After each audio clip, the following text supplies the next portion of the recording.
to talk at length about my vision for the African Union.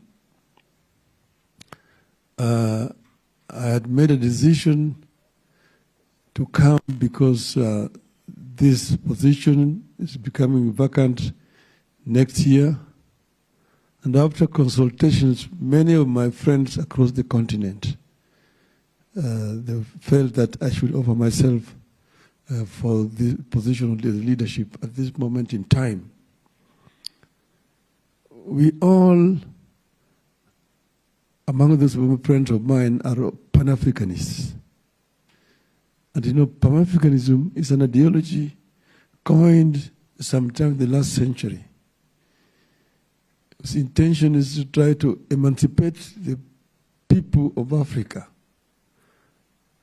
and to raise Africa to the rest of the world level, so that African people can be treated as equal citizens of this globe.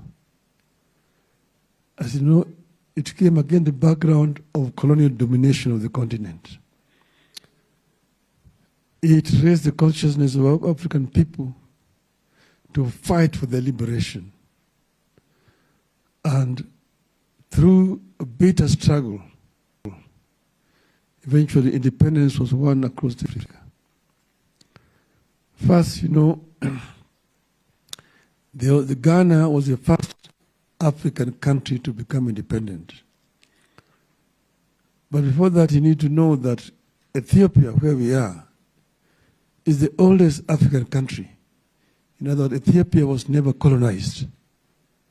Ethiopia has always been independent. When the colonialists came here, they found a system of governance that was much superior to their own. So when they were in Berlin, Ethiopia was excluded in that partition of Africa.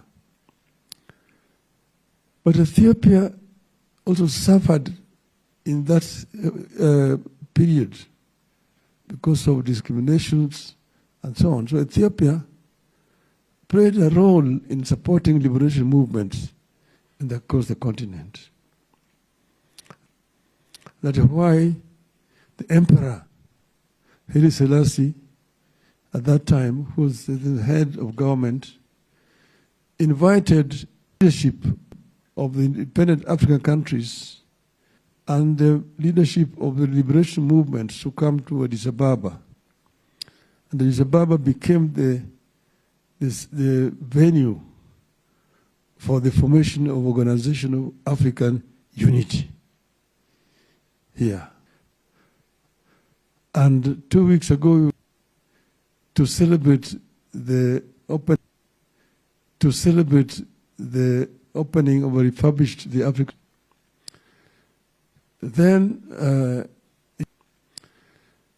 the founders of African Unity who were here. There are several heads of state from the country, the countries in the continent which were independent. There are several heads of state from the country, the Kwame Nkrumah.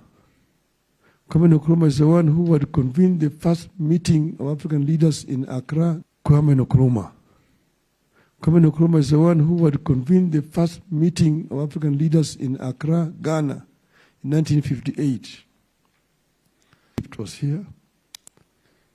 Ahmed Sekou Touré, who had led the second independent country, that is Guinea, 1958, was here.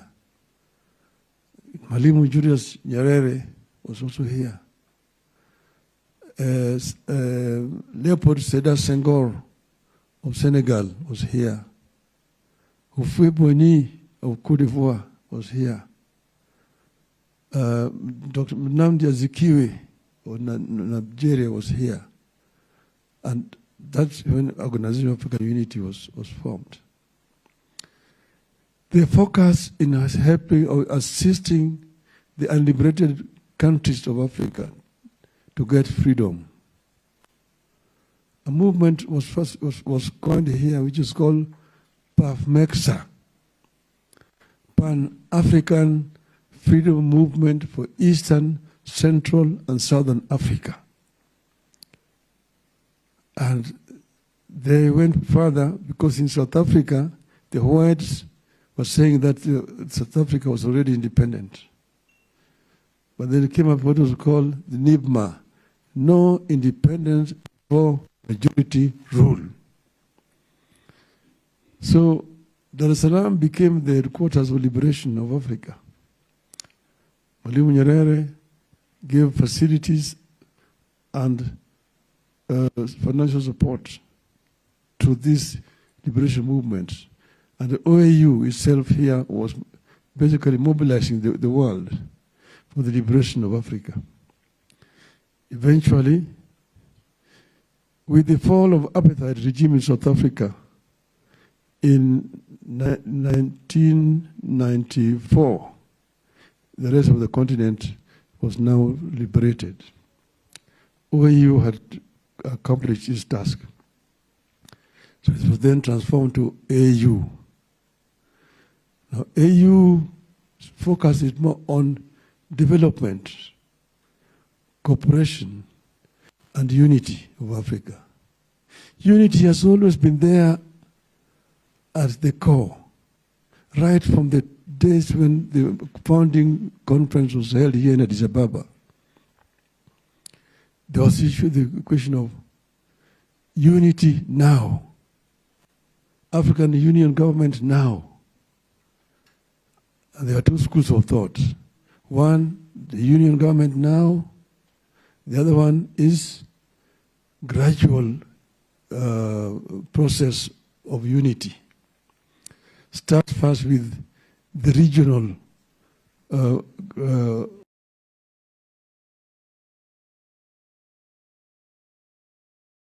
the building block.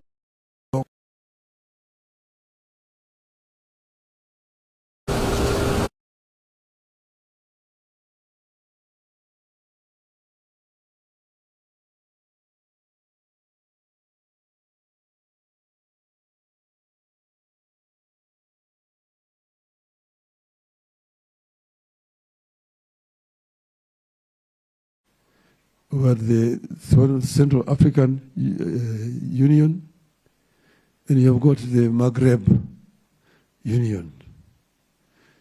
These are the building blocks of a united Africa.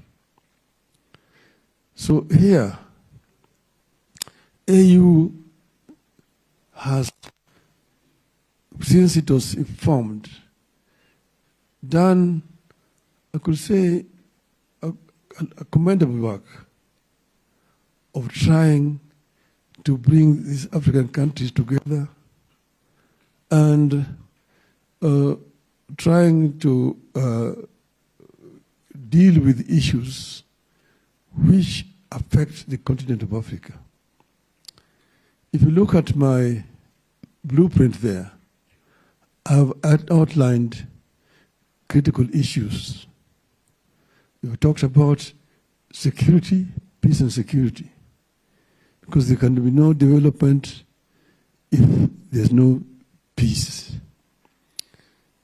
In 2013, they came up with silencing the guns. That's when they had coined the Vision 2063. In 2013, OAU was exactly 50 years old.